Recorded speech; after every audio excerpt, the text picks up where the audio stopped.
श्री कृष्णा श्री कृष्णा श्री कृष्णा श्री कृष्णा। गुरुर्ब्रह्मा गुरुर्विष्णु गुरुर्देवो महेश्वरः गुरु साक्षात् परम ब्रह्म तस्मै श्री गुरवे नमः। तस्मै श्री गुरवे नमः।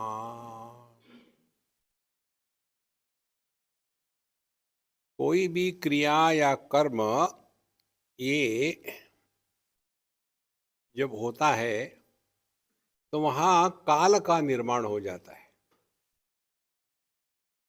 और जब काल का निर्माण हो गया तो हम ये जन्म मरण के चक्कर में फंस जाते हैं।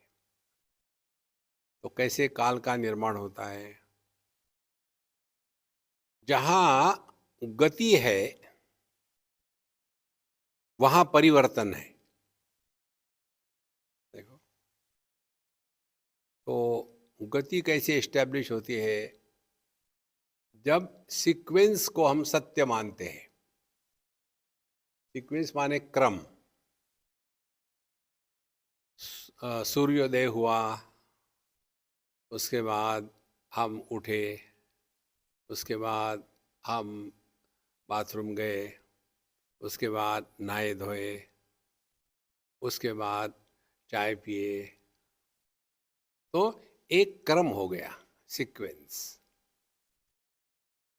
और जब सीक्वेंस हो गया फिर हम क्या कहेंगे? देखो, 2 घंटे से मैं ये कर रहा हूँ लेकिन मन शांत नहीं हो रहा।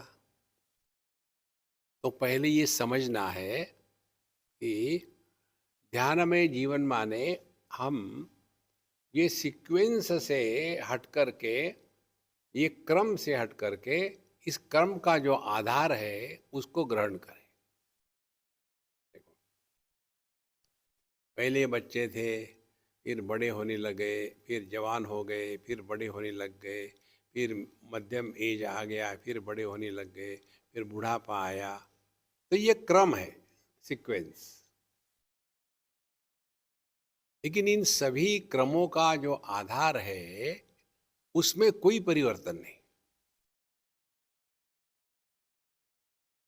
और ये तब होगा कि जब हम अपने इंद्रिय मन बुद्धि के माध्यम से उपलब्ध अनुभूतियों को भूलना सीखेंगे। इनको भूलेंगे तब जब उनके संस्कार हमारे मन में नहीं होंगे तब। और इसीलिए गति से स्थिति में पहुंचना, यही ध्यानमय जीवन है। इसी को महाकाल कहते हैं। एक तो है काल, परिवर्तन। दूसरा है महाकाल, परिवर्तनों का आधार। भगवद गीता में भगवान कृष्ण कहते हैं, कालोस्मि लोक क्षयकृत प्रवृद्धा। मैं काल हूं, सबका नाश करने वाला। ये मेरा नाश नहीं होता। क्या ये अपना अनुभव नहीं है? बचपन आके चला गया, जवानी आके चली गई, हम तो ज्यों कहते हुए। यह जो परिवर्तन नहीं होता, उधर ध्यान देना है हमको। उधर ध्यान तब दे पाएंगे जब परिवर्तनों को हमने अनावश्यक महत्व देना बंद कर दिया है। अब देखो, हमारा साधारण व्यक्ति का जीवन कैसे होता है। हम कलकत्ते में थे किसी के यहाँ, तो पहुँचे चाय पानी पीने के लिए। तो वहाँ एक बूढ़ा आ गए, उनके घर के ही। वहाँ भगवान कृष्ण का छोटा सा मंदिर था, और फूल बिल सब माला मिला पहना करके हमको बुलाए अंदर में। हम गए तो बूढ़ाओं का पहला प्रश्न, स्वामी जी आप कहाँ के हैं? तो वहाँ देखा भगवान कृष्ण का मंदिर, तो मैचिंग उत्तर होना चाहिए। मैं कहूँ लंदन तो मज़ा नहीं आएगा। मैंने कहा वृंदावन का। अच्छा वृंदावन की है आप, एकदम अपनापन लगता है। उसके बाद वृंदावन कितना बदल गया है ना। 40-50 साल पहले बिल्कुल भिन्न था, अभी एकदम बदल गया। तो मैंने कहा कि बाबूजी आइए, उनको ले गए जहाँ हाथ धोते सिंह के पास, और वहाँ एक दर्पण, हमने दर्पण में देखो, क्या देखो, हमने कहा 40 साल पहले ये दिख रहा ऐसा ही था क्या? देखो दुनिया बदल रही है, इसको तो हम कहते हैं, लेकिन हम नहीं बदले इसको पहचानते नहीं। कितनी महत्व की बात है। इसीलिए ध्यान देना है। जब करने के चक्कर में रहेंगे तो परेशान होते रहोगे। तो जहां हम इस मन के गति को पार कर जाएंगे, तब जाकर के हम अपने स्वरूप में पहुंच जाते हैं। और फिर एक दिन ये बात समझ में आती है कि विचारों से हम प्रभावित नहीं होते, विचारों के गति से हम प्रभावित होते हैं। तो विचारों की गति को रोकना है। तो जब विषय परिच्छिन्न होगा तो एक के बाद एक विचार पैदा होंगे। इसको कहते हैं थॉट ब्रीडिंग। जैसे मॉस्किटो ब्रीडिंग होता है, उसी प्रकार से थॉट ब्रीडिंग, एक के बाद एक थॉट आता रहेगा। तो क्या करें? अनंत को विषय बनावे। तो शांत और अनंत कौन है? तो शब्द शांत है, शुरू हुआ ओम नमः शिवाय, खत्म हो गया, ओम नमः शिवाय, खत्म हो गया। दोनों के बीच की जो शांति है वो अनंत है। अब ये जो हमने मंत्र लिया ओम नमः शिवाय, ये परिपूर्ण का, ये विषय परिपूर्ण है। लेकिन यदि विषय अपूर्ण हो तो? आज सोच रहा हूं कपड़े धो लूं। कपड़े धोने के लिए मशीन होगी कि नहीं पता नहीं, साबुन तो लाया ही नहीं मैंने आज। ऐसा कहते हाथ से धो लेते। मेडिटेशन में जहाज निकल रही है। विषय क्या है? कपड़े धोना। करना कुछ नहीं है, समझना है। अब अगले स्टेप क्या समझनी है? ये जो विचार आ रहे हैं एक के बाद एक, किसको आ रहे हैं? तो मैं को आ रहे हैं। मैं कौन है? तो जहां हमारी विचारों की धारा बहिर्मुखता से लौट करके अंतर्मुखी हो जाती है, उसी धारा को राधा कहते हैं, अलग नहीं है। फिर हमको दुनिया से कुछ लेना देना नहीं।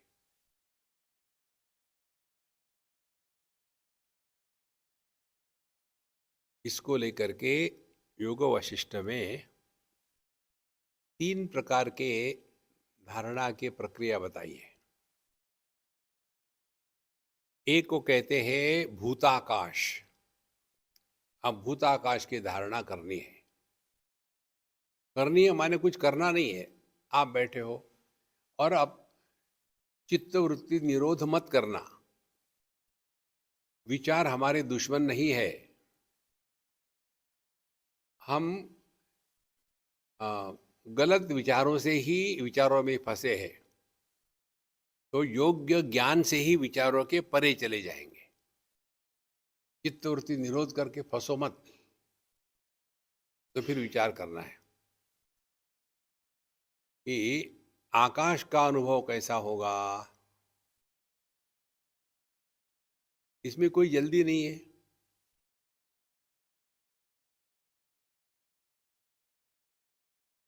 तो आकाश को हमने विषय बनाया और मन को लगा दिया आकाश में।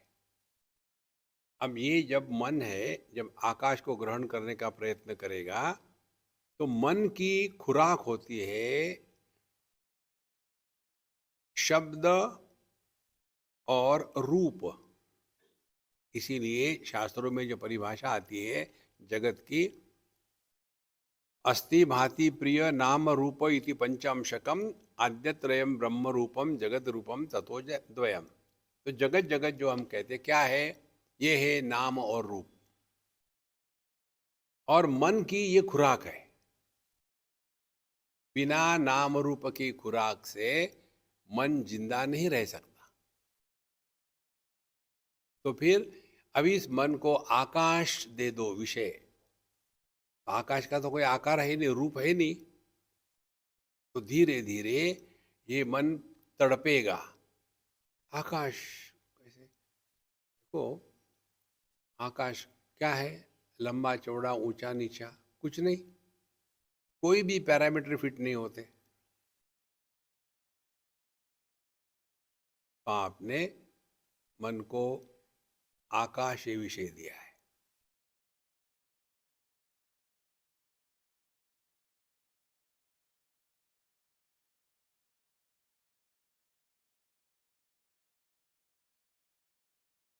देखो आप स्वयं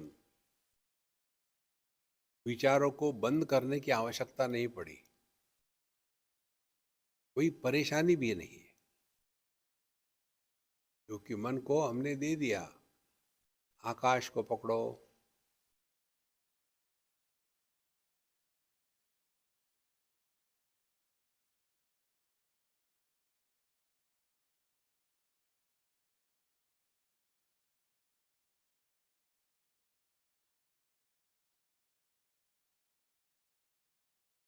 जब मन ने इस आकाश को ग्रहण करने का प्रयत्न किया तो क्या हुआ, ये स्थूल सृष्टि के जितने विषय है उनसे हमारा मन उपरत हो गया।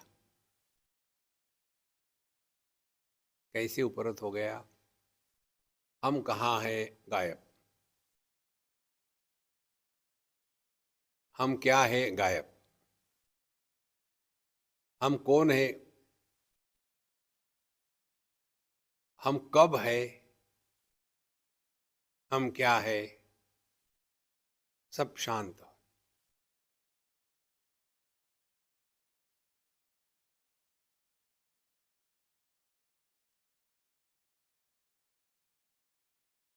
तो इसमें हो ये रहा है कि पहले इस मन ने देह के आकार को धारण किया था, और ये उसके कारण जितने भी विचार आते थे वे देह के संदर्भ से आते थे।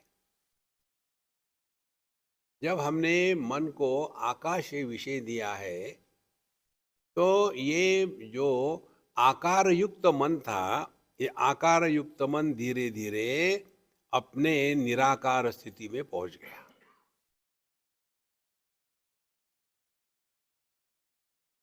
और निराकार एक होता है, आकार अनेक होते हैं।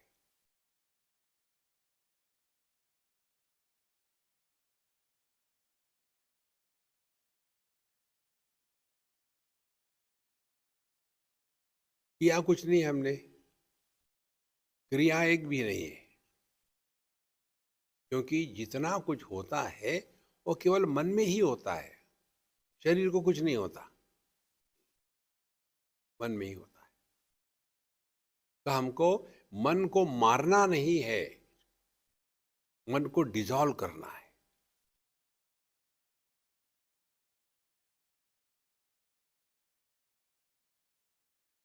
मन को मारने का अर्थ क्या होना चाहिए और क्या होता है। मन को मारने का अर्थ हम लोग समझते हैं कि उसको दवा दारू दे दो चुप हो जाएगा, फिर कोई ना कोई दवाई खाएंगे, डिप्रेशन की, सप्रेशन की, मन शांत हो गया। हमको वो नहीं करना है, हमको मन को जिंदा रखना है और फिर भी इस दुनिया के द्वारा प्रभावित नहीं होना है। तो ऐसे मन की स्थिति क्या होगी, एक दर्पण के जैसी। दर्पण सबको प्रतिबिंबित करता है, किसी का तिरस्कार नहीं, किसी के द्वारा प्रभावित नहीं, और सभी वस्तुओं के अभाव में भी इस दर्पण का अभाव नहीं होता। इसी प्रकार से जब हमारा मन आकार रहित हो गया, लेकिन मरा नहीं, अभी मरा माने सो गया, जिंदा है। ये न समझने के कारण कितने साधक ध्यान के लिए बैठते हैं और फिर उनका झटका मेडिटेशन शुरू हो जाता है।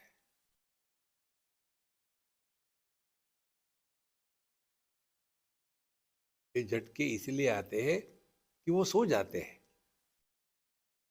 सोना नहीं है, सब एकदम स्पष्ट अनुभव हो रहा है, लेकिन पहली जो हमारी आदत थी हर चीज को लेकर रिएक्शन करने की, वो आदत खत्म हो गई है।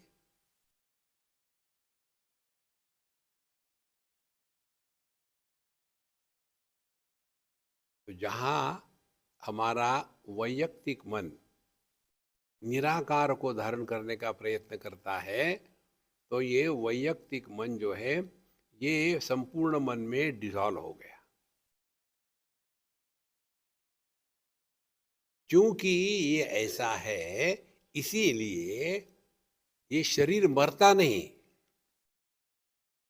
देखो, शरीर का जीवन और मृत्यु का अर्थ क्या है?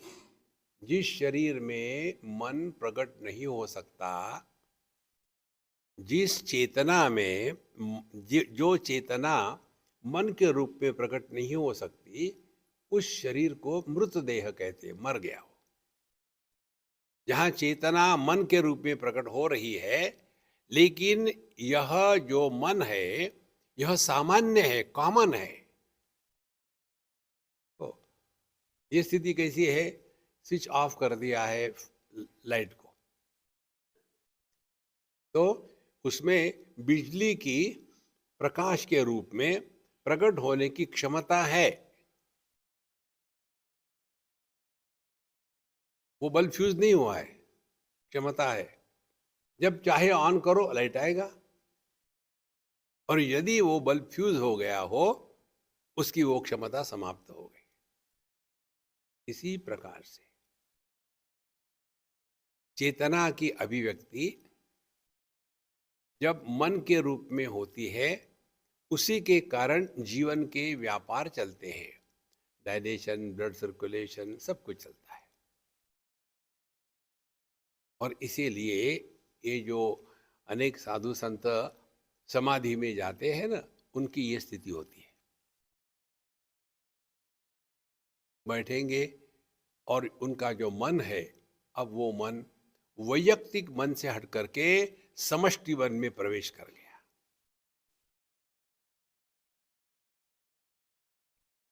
इसीलिए कितने सालों तक उनका शरीर रहता है, सड़ता नहीं, मरता नहीं।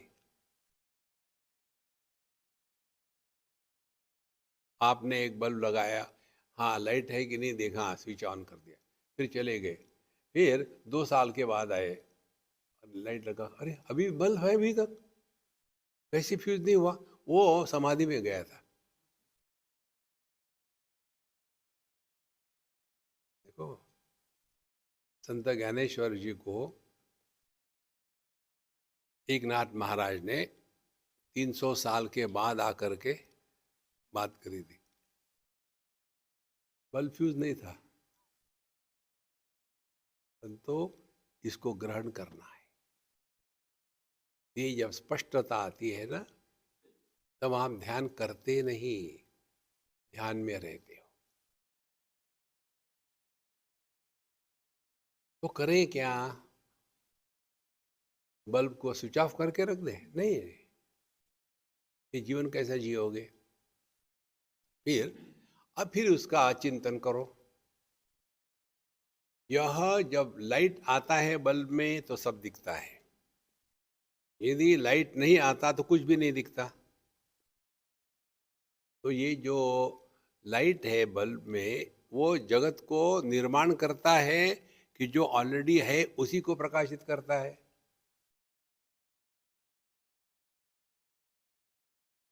उसी प्रकार से यह जो चेतना है मन के रूप में प्रकट हो गई तो कुछ निर्माण नहीं करती, जो है उसी को दिखाती है। अब क्या होता है, जहां लाइट ऑन किया हमारा ध्यान कहाँ जाता है, उस कमरे में जो वस्तु व्यक्ति है वहां हमारा ध्यान जाता है और यहां हमारी गड़बड़ी होती है। ध्यान यहां देना है। एक बार एक सज्जन हमको मिले और दिल्ली की बात है, बहुत अच्छे साधक है, बड़े पुलिस के अफसर है। अब हम उनको जानते पिछले 15-20 साल से।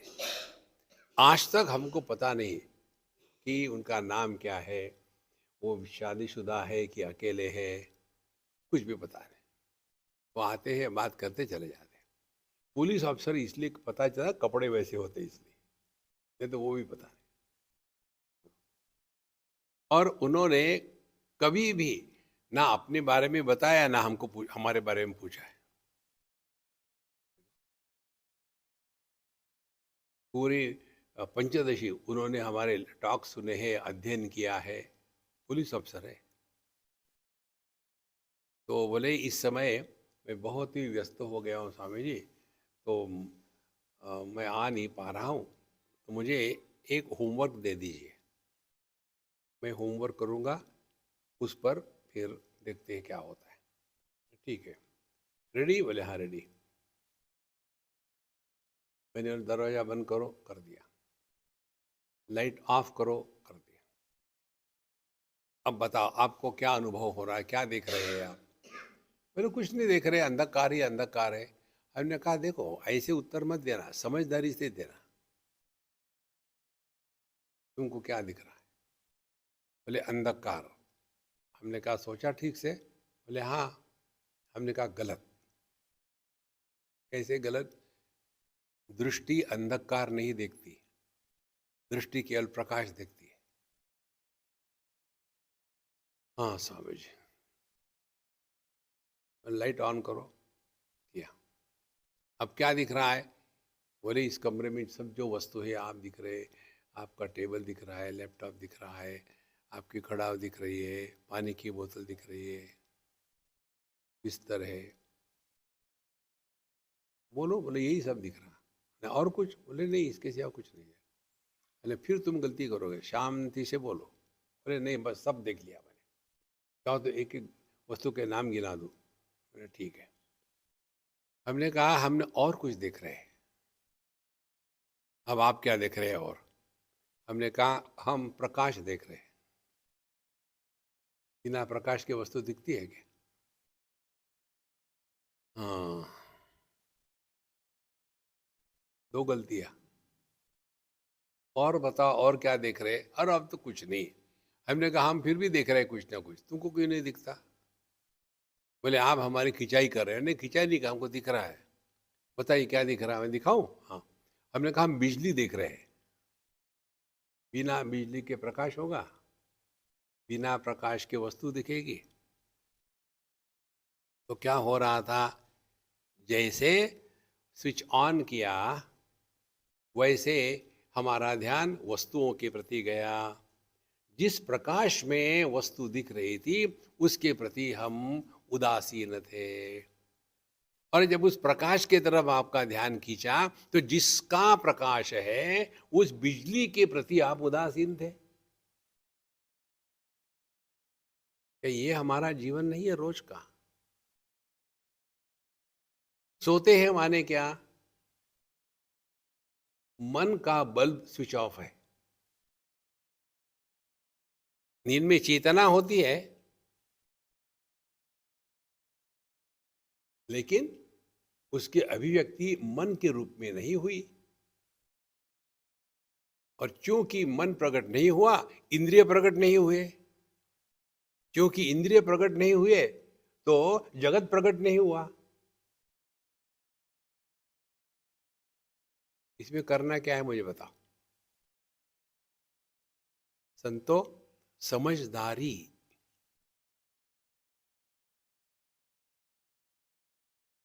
अब एक स्टेप और आगे, हम इतने सारे लोगों को देख रहे हैं, हमको लगता है हम प्रकाश को देख रहे हैं, हम प्रकाश को नहीं देख रहे। We are seeing the reflected light, उस ऑब्जेक्ट को भी नहीं देख रहे हैं हम।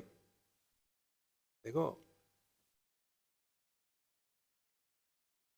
क्योंकि यदि प्रकाश दिखता तो हम लोगों के बीच में भी तो प्रकाश है, क्यों नहीं दिखता? तो कौन सा प्रकाश दिखता है? केवल reflected light alone is seen. ध्यान से सुनना, तो जब मन विषयों को महत्व देता है तो संसार निर्माण होता है। विषयों को देखना कोई परेशानी नहीं है, उसको देखने के बाद देखने वाला पैदा हो जाता है। और ये देखने वाला कहां से आया? आप हमारा चेहरा देखो, आपको दो प्रकाश दिखेंगे, हर एक का एक ही सिद्धांत है। तो एक प्रकाश में सामान्य प्रकाश जिसमें सब कुछ प्रकाशित हो रहा है, और दूसरा प्रकाश जहां जहां आपके बैठने के एंगल के अनुसार, जहां हमारे सर की स्किन टाइट है या चश्मे का जो लोहा है, वहां एक प्रकाश का बिंदु दिखता है, वो विशेष प्रकाश है।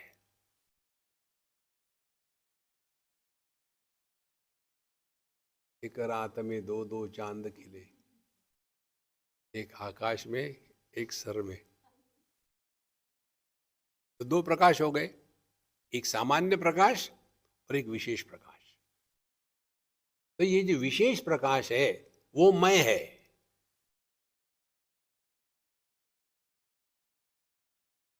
और ये मैं कैसा पैदा होता है? जब जो भी देखा उसको देख करके देखने वाला पैदा हो गया। तो देखो, उसमें कोई पाप पुण्य नहीं है। देखने के पश्चात जब कमेंट्री शुरू हो जाती है तो वहां संसार शुरू हो जाता है। कमेंट्री क्यों शुरू होती है? क्योंकि मैं देख रहा हूं। इसीलिए संतो, मेडिटेशन का तात्पर्य है देखो, सुनो, मत बोलो।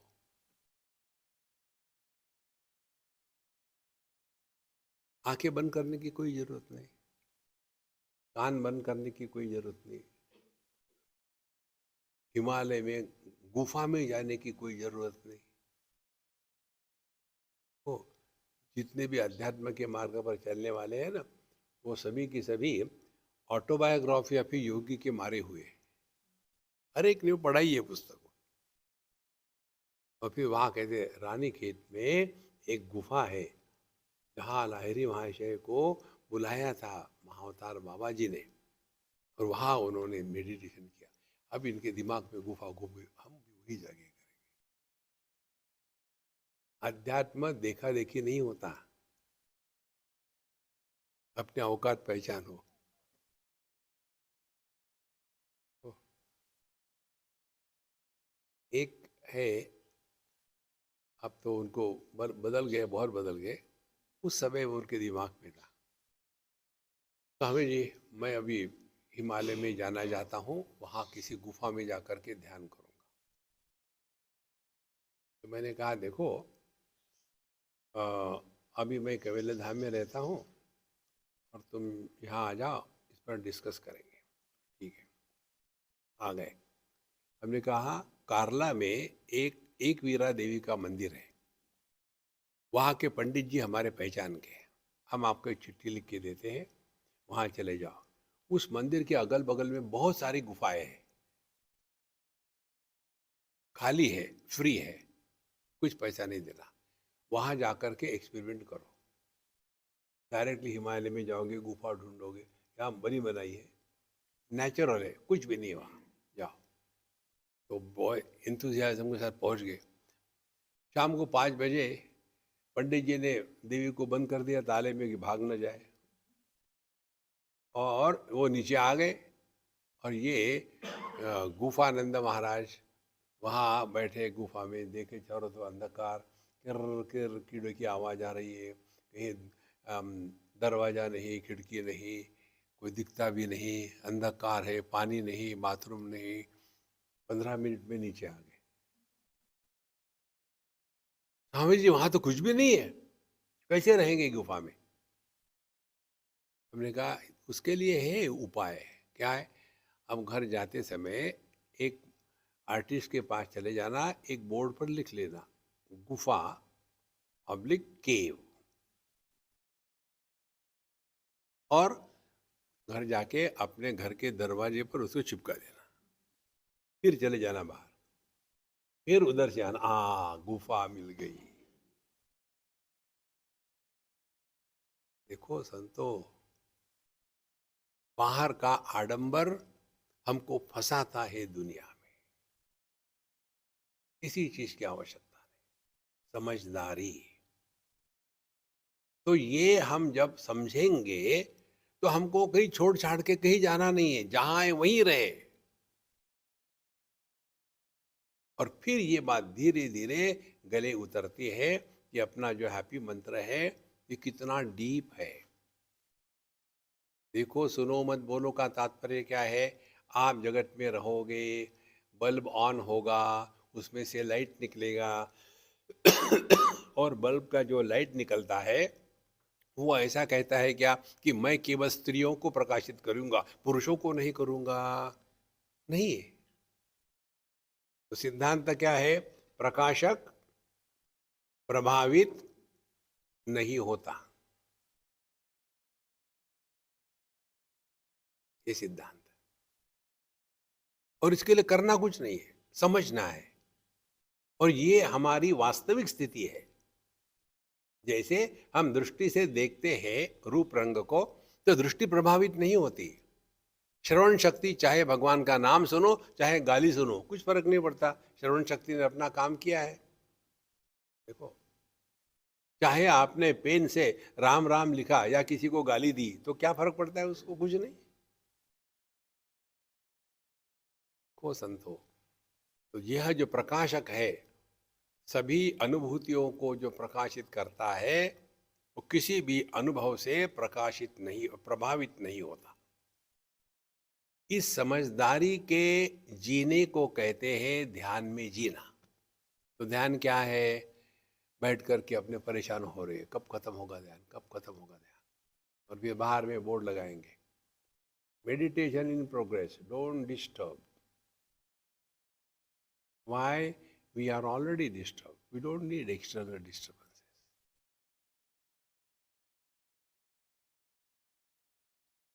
To be extremist is easy. तो खाओ तो खाते रहो, नहीं तो बिल्कुल मत खाओ। It's not difficult. उसी प्रकार से बोलते तो बोलते ही रहो, नहीं तो चुप बैठो। एक्सट्रीम। आवश्यकता है तो जरूर बोलो, आवश्यकता नहीं तो मत बोलो। इसको कहते हैं मेडिटेशन। देखो, हमको दुनिया में विशेष बन करके नहीं रहना है। इसीलिए हम बता रहे 10 बार निर्विशेष सत्ता। जैसे दृष्टि, उसको ना तो विशेषता है, ना रंग है, ना आकार है, लेकिन सभी रंग और आकारों को प्रकाशित करती है। इसी प्रकार से ये जो मैं है, इस मैं की विशेषता हटा दो, तब एक दिन ये क्लिक होगा कि मैं, पति पत्नी, भाई बहन, सास ससुर, ये दुखी होते हैं। इन सब मैं का जो एक आधार है वो निर्विशेष है। तो जितनी साधना होती है वो यही है, जहां आप डिस्टर्ब हो गए वहां अपने आप को पूछो कौन डिस्टर्ब हो रहा है। तो आपको पता चलेगा हर एक डिस्टर्बेंस के मूल में एक व्यक्ति होता है, और असल में होती है अभिव्यक्ति, पर बन जाता है व्यक्ति। देखो, बल्ब अनेक है तो ये हो गई व्यक्ति, उन सभी बल्बों में प्रकाश है, वो हो गई बिजली की अभिव्यक्ति। सभी प्राणी मात्र में जीवन, ये चेतना की या परमात्मा की अभिव्यक्ति है। लेकिन ये अभिव्यक्ति होने के बाद फिर व्यक्ति होती है कि मैं पुरुष, मैं स्त्री, फिर और सुपर अभिव्यक्ति होती है, मैं पति, मैं पत्नी, फिर और सुपर मैं माँ, मैं बाप, फिर और सुपर मैं सास, मैं ससुर।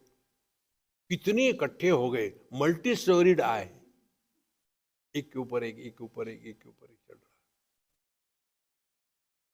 उसका बेस हटा दो, सब गड़गड़ गड़गड़ खत्म। इसीलिए किसी भी प्रकार से अपने विचारों को, दुख को जस्टिफाई मत करो। Immediately find out who is disturb. यदि आपको ऐसा फील होता है कि आपका अपमान हुआ है, तो समझ लेना आपको ध्यान का अभ्यास करने का अच्छा समय मिला है। अच्छा, मुझे अपमान, किसको अपमान फील हो रहा है? बहू को। तो मैं तो एक हूँ, बहू कैसी है? बहू माने अनेक, मैं तो एक ही हूँ। खेलो। Look at the world with this eye of wisdom. You will never be disturbed in life. इसीलिए जो भी कोई महात्मा होते, कभी सुना है क्या भगवान शंकराचार्य डिप्रेशन में गए थे? किसी महात्मा ने क्या फ्रस्ट्रेट होकर के आत्महत्या करी? हो ही नहीं सकता। इसीलिए मेडिटेशन, मेडिटेशन का तात्पर्य इसका अभ्यास करना कि मन को हम ऐसा विषय दे कि जिस विषय में परिवर्तन नहीं आते। तो जो परिच्छिन्न होगा उसमें परिवर्तन होंगे, जो परिपूर्ण होगा उसमें परिवर्तन नहीं होंगे। परिपूर्ण आकाश है, उसमें कोई परिवर्तन नहीं होते। और इसीलिए नाम रूप के जगत से मुक्त होकर के उसी जगत में जीना, इसको कहते जीवन मुक्ति।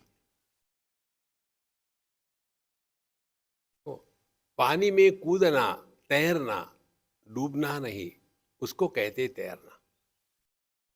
हमको कोई कमरे में नहीं, देखो मैं आज तक नहीं डूबा पानी में। रियली? कैसे किया आपने? कभी उतरा ही नहीं? ऐसे नहीं, हमको जीना है पूरी तरह से। चुस्त रहो, स्वस्थ रहो, व्यस्त रहो, मस्त रहो, लेकिन ये सब होते हुए भी कहीं फंसो मत।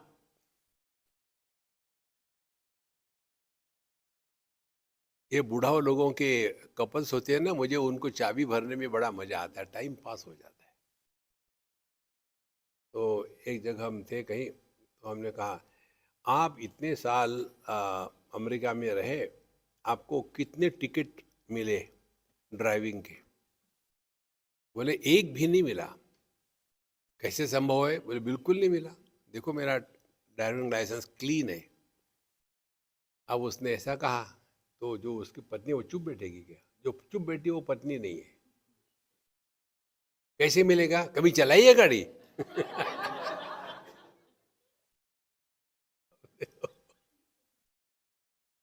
उस समय मुझे विश्वरूप दर्शन हो गया उस आदमी में। क्या करूं, ये बोलती क्यों है? तो कोई कहे कि मैंने, मेरे लाइसेंस पर कोई भी एक भी दाग नहीं है, चला ही नहीं, तो क्या होगा? इसी प्रकार से हम जंगल में जा करके बैठेंगे अकेलेंगे और कहेंगे मुझे बिल्कुल गुस्सा नहीं आता, कौन सी खास बात है? सबके साथ रहो, झगड़े करो, फिर भी शांत रहो, वो है अध्यात्म। छोड़ छाड़ के कहीं नहीं जाना है। कितने हैं छोड़ जाए, हम छोड़ के जाएंगे हिमालय में जाएंगे, बेचारा हिमालय। वहां जाके करेंगे क्या? 2-4 दिन के बाद बोर हो जाते यार। ऐसा कर, कुछ तो भी करना चाहिए। क्या करें फिर? अध्यात्म भी रहना है, ये भी कुछ करना है, क्या करना? गणेश पान बीड़ी शॉप। लो, ये मैंने देखा है, इसलिए बोल रहा हूँ मैं। हमारे नासिक में पहले जो रास्ता था अलग था, अभी अलग हो गया है। जब हम शिरडी जाते थे तो नासिक में राइट टर्न करके जाना पड़ता था, तो वहाँ एक होटल है, द्वारका होटल। वहाँ हम खाते थे कुछ नाश्ता चाय पानी। और जब निकलेंगे तो बाहर में एक पान वाले की दुकान, और वो भी पूरा स्वामी का ड्रेस, पूरा भगवा कपड़ा पहना है, दाढ़ी है, चंदन है, सब कुछ है, पान बेच रहा है। तो हम पान खा रहे हैं वहाँ, हम 4-6 लोग थे। उसने एक कम लिया पैसा। बोले अरे आपने, हमने 5 पान लिए, आपने 4 ही क्या लिए? बोले नहीं, हम स्वामी जी का पैसा नहीं लेते। क्यों? बोले फिर उसने रामायण कोट किया, जो केवट का प्रसंग आता है ना। केवट कहते हैं कि मैं आपसे पैसा नहीं लूंगा। क्यों? कि दोनों का एक ही धंधा है। आप भी, हम भी आपको नदी के पार कराते हैं और आप भी ये संसार सागर के पार कराते हो, एक ही धंधा है। तो एक ही धंधे वाले का पैसा नहीं लेते। हजाम हजाम से पैसा नहीं लेता। बोले ये भी बाबा जी है, मैं भी बाबा जी हूँ। देखो महाराज, इसीलिए मनुष्य अध्यात्म के नाम पर स्वयं को जितना धोखा देता है और किसी को नहीं देता। ये सिद्धांत पकड़ लो, दो चीजें। निर्विशेष सत्ता, हमको कोई विशेष नहीं बनना, सहज साधारण रहो, कुछ प्रूव नहीं करना किसी के सामने। और दूसरी महत्व की बात, अपने इस तत्व के तरफ ध्यान रखना, प्रमाण निरपेक्ष अनुभूति। उसका जप मत करना, वो मैकेनिकल हो जाए। प्रमाण निरपेक्ष, प्राण प्राण कौन है? प्रमाण निरपेक्ष मत करना, इसको अनुभव करना है। इसी को कहते हैं आत्मबोध। अभी आप जो सुन रहे हैं ना, इसको कहते हैं आत्मज्ञान। दूसरे से सुना हुआ है, उसको कहते हैं ज्ञान। और जब वो अपना अनुभव हो जाता है, तब उसको कहते हैं बोध। तो तत्व बोध, आत्मबोध, ये है भगवान शंकराचार्य के ग्रंथ। तो इस प्रकार से धीरे धीरे अब ये आपका फाउंडेशन क्लियर हो गया, फिर कूद पड़ो दुनिया में। बहुत सिंपल है। तो क्या होगा? आपके दृष्टि में परिवर्तन आ जाएगा।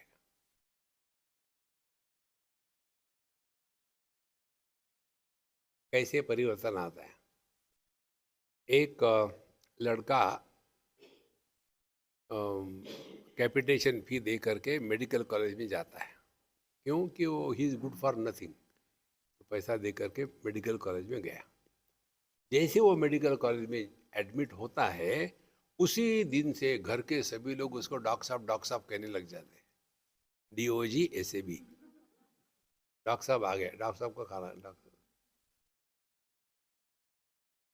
और फिर वो वहाँ जा करके क्या करता है? ध्यान से सुनना, क्या करता है? अपने दृष्टि में परिवर्तन लाता है।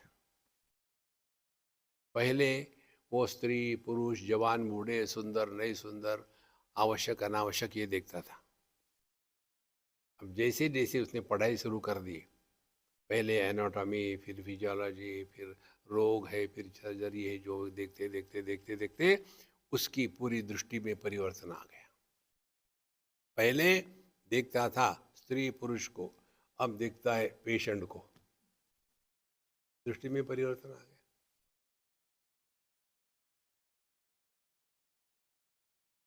कितनी महत्व की बात है। तो शास्त्रों के अध्ययन या आध्यात्मिक क्षेत्र में प्रवेश का तात्पर्य अपने दृष्टि में परिवर्तन आना चाहिए। दृष्टि में परिवर्तन नहीं आया तो हमने आज तक अध्यात्म के नाम पर अपने आप को बेवकूफ बनाया। परिवर्तन आ जाता है। तो पहले वो लड़का स्त्री पुरुष देखता था, अब देखता है पेशेंट कौन है। इसका एक उदाहरण आपको देते हैं। ये हुआ था अमेरिका में, वर्जीनिया में। हम वेस्ट कोस्ट से ईस्ट कोस्ट आए, लंबी फ्लाइट, 5-6 घंटे की। रात की फ्लाइट। और सुबह में हम आए कोई 7 बजे के करीब, घर गए, नहाए धोए। उसी दिन 11 बजे से या 10 बजे से उन्होंने रिट्रीट रखी थी किसी ओपन एरिया में। अब वो आकर के हमने तमाशा पूरा किया, पहला लेक्चर हो गया 1 डेढ़ घंटे का, और फिर ब्रेक था नाश्ते के लिए। तो हम खड़े थे, पूरा ओपन खुला गार्डन था, हम खड़े थे और हमारे हाथ दोनों यहाँ थे हमारे कमर पर। ओहो, ऐसा हम खड़े थे। उधर से एक अम्मा आई, अब वो मेरी अच्छी फ्रेंड बन गई। आने के बाद कहते, स्वामी जी, हमने कहा रुको, क्या तुम डॉक्टर हो क्या? आपको कैसे पता चला? आर्ग्यूमेंट ने, हाँ या ना? बोले हाँ। Are you nephrologist? फिर वो कूद पड़ी, आपने इतना पिन पॉइंट कैसे कहा कि मैं नेफ्रोलॉजिस्ट हूँ? हमने कहा क्योंकि तुम जो देख रही हो वो मुझे नहीं हुआ। क्या? मैं ऐसा खड़ा था, जब किसी को किडनी स्टोन होता है तो वो व्यक्ति इस प्रकार से अपने किडनी को दबाता है तो थोड़ा रिलीफ मिलता है। इससे डॉक्टर लोग देख के बताते हैं कि इसको किडनी स्टोन का प्रॉब्लम है। बोले आपने मेडिसिन पढ़ा है क्या? नहीं। फिर क्या? हम पंढरपुर गए, हमारे विठल भगवान को किडनी में स्टोन है, निकलता ही नहीं। Doctors cannot think health. देखो, कोई हेल्दी आदमी आता है, इनको गुस्सा आता है, हेल्दी कहीं घाट। कोई रोगी आता था, आइए आइए आइए। तो अपने दृष्टि में परिवर्तन लाना, ये अध्यात्म है। और उस परिवर्तित दृष्टि से जीवन जीना, इसको मेडिटेशन कहते हैं। कहाँ भटकते हैं मेडिटेशन के नाम पर? वहां भी फिर first level meditation, second level meditation, वो टीयर होते ना, first one, second tier, third tier. इस चक्कर में मत पड़ो, समझदारी से जीने को साधना कहते हैं। तो जहां हम देखेंगे तो दृष्टि में परिवर्तन आ गया, तो हर जगह आपको मैसेज मिलेगा, हर जगह। जैसे डॉक्टर को मैसेज मिलता है, कैसे सिम्टम्स दिखते हैं, इसी प्रकार से इस दुनिया में आप घूमो, आपको हर जगह सिम्टम्स मिलेंगे। किसके सिम्टम? वहां परमात्मा है, ये हमारे लिए उपदेश है। एक आपको उदाहरण देते हैं, बिल्कुल सिंपल है ये। हम एक बार खड़े थे ऋषिकेश में, गंगा जी के किनारे, शिवानंद आश्रम के बाहर। वहाँ थोड़ा घाट जैसा है, और खड़े थे, बड़ा आराम से, मस्त थे, शांत थे। समय था इवनिंग का। तो हमारे साथ 2 4 कमंडलू थे। स्वामी जी आप क्या देख रहे हैं? हमें जो आप देख रहे हैं वही हम देख रहे हैं। नहीं फिर भी तुम बताओ, तुम क्या देख रहे हो? बोले हम तो गंगा जी देख रहे हैं। फिर हम वही देख रहे हैं, हम यहाँ कोई तबला देख रहे हैं, गंगा जी देख रहे हैं। नहीं फिर भी तुम बताओ क्या क्या देख रहे हो? बोले गंगा जी है, सुंदर है, बहुत अच्छी है, भीड़ है, ये है वो है, लोग आकर के कचरा करते हैं, गंदगी डालते हैं, गंगा को साफ रखना चाहिए। वो देवी प्रवचन शुरू हो गया। अरे इधर, बोले आप बताओ आप क्या देख रहे? हमने कहा मैं, पहली बात है, गंगा जी नहीं देख रहा हूँ, मैं पानी भी नहीं देख रहा हूँ, मैं पानी का बहाव देख रहा हूँ। बोले फिर ये तो हमने भी देखा है। तो बोला कहाँ तुमने? बोलते क्यों नहीं देख बोला? क्योंकि तुमने देखा फिर भी देखा नहीं। दूसरी बात, फिर हमने ये भी देखा है, जब पानी बहता है, पानी में मूवमेंट है। हमने 2 प्रकार की मूवमेंट देखी है पानी में। एक है एक देशीय मूवमेंट, गंगोत्री से निकली, गंगा सागर तक एक दिशा में जा रही। दूसरी मूवमेंट है, बीच में भंवरे है, भंवरों में भी पानी की मूवमेंट है। वो कैसी है? सेंट्रीपिटल। और उधर से कोई वस्तु पानी में बह के आ रही हो, बीच में भंवरा लग गया, तो क्या होगा? वो भंवरे में नीचे खींची जाएगी, सफर करेगी, दुखी होगी थोड़े समय तक, फिर वो भंवरा उसको फेंक देता है बाहर, और फिर वो वापस नहीं जाएगी गंगोत्री, फिर चलता रहेगा, फिर दूसरा भंवरा आएगा, फिर वहां वो खींची जाएगी नीचे, थोड़े समय तक रहेगी, फिर फेंकी जाएगी। ये मैंने देखा। बोले आप थोड़े एबनॉर्मल हो क्या? मैंने बोला थोड़े नहीं, बहुत ही एबनॉर्मल है। हमने कहा इसको अपने जीवन में लगाओ। वूम्ब टू टुम्ब, जन्म से मृत्यु तक हमारे जीवन की धारा एक दिशा में बहती है, सबके लिए सामान्य है। बीच में भंवरे आते हैं। कौन सा भंवरा है? देहात्म भाव। देहात्म भाव का भंवरा आया तो उसमें खींचे गए। मैं स्त्री, मैं पुरुष, मैं जवान, मैं बूढ़ा, मैं पति, मैं पत्नी, और सफर कर रहे, तंग आ जाते हैं, फिर भंवरे से बाहर आ गए, माने सो गए। तो सो गए तो क्या हमारा जीवन रुक जाता है? वो तो चल रहा है, डाइजेशन चल रहा है, ब्लड सर्कुलेशन चल रहा है, बॉडी रिपेयरिंग चल रहा है। फिर जग जाते हैं, फिर भंवरा आ गया, अरे यार फिर घुस गए अंदर, फिर वहां दुखी होते रहे, फ्रस्ट्रेट होते रहे, और फिर वहां से फेंके गए बाहर, फिर सो गए।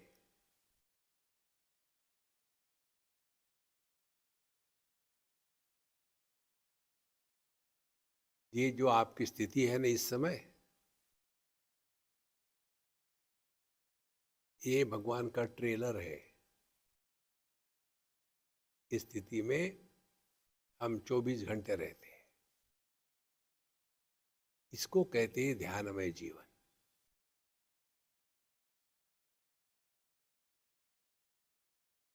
और सबसे बढ़िया बात, it is not an achievement, it is और नेचुरल स्टेटस।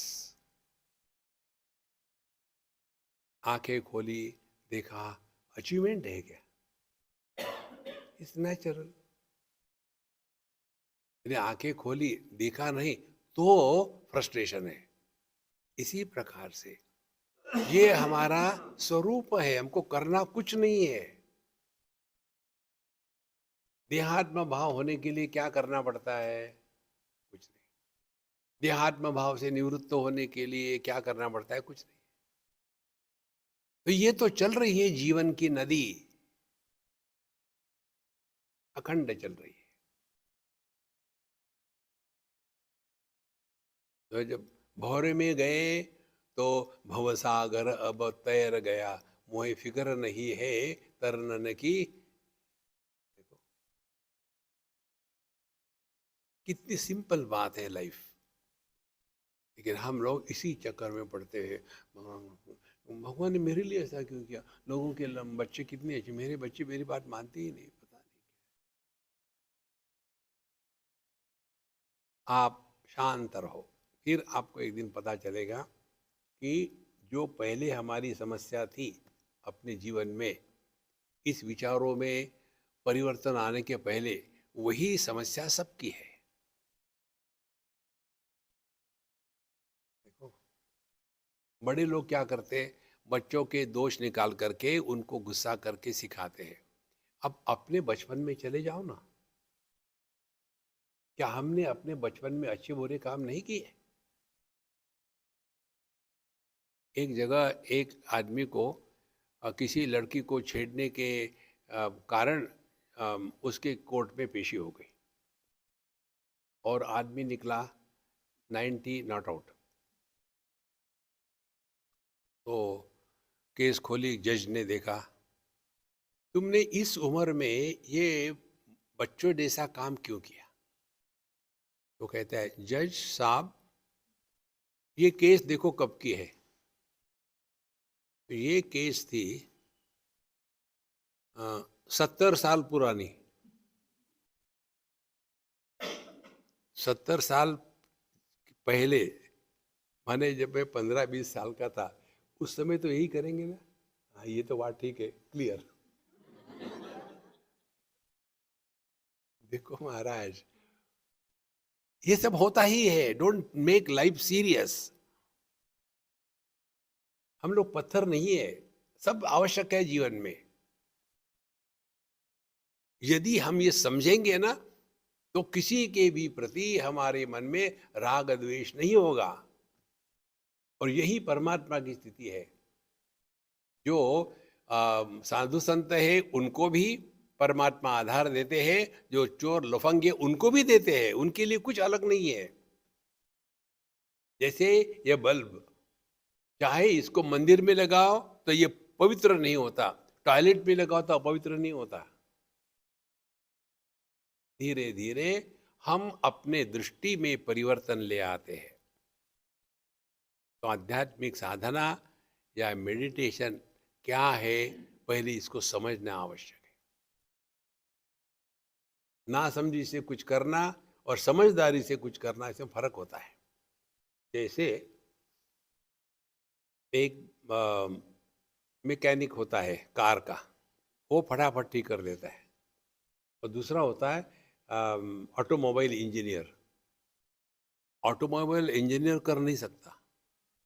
तो हम ये कहेंगे क्या कि वो मैकेनिक जो है ऑटोमोबाइल इंजीनियर से श्रेष्ठ है? वो तो मैकेनिकल हो गया है, टक टक टक टक कर दिया, उसने कई बार किया है, हो जाता है। देखो संतो, यह जो सूक्ष्मता है अपने स्वरूप को पहचानने की, ज्ञान की, इसमें निष्ठावान होकर के रहना।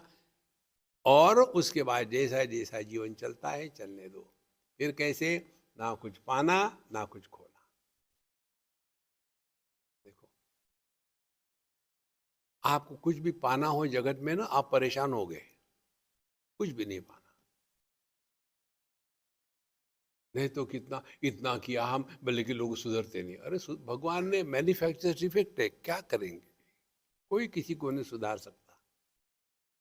ये दुनिया हमेशा ऐसी ही थी, ऐसी ही है, ऐसी ही रहेगी। To make others happy is the height of foolishness.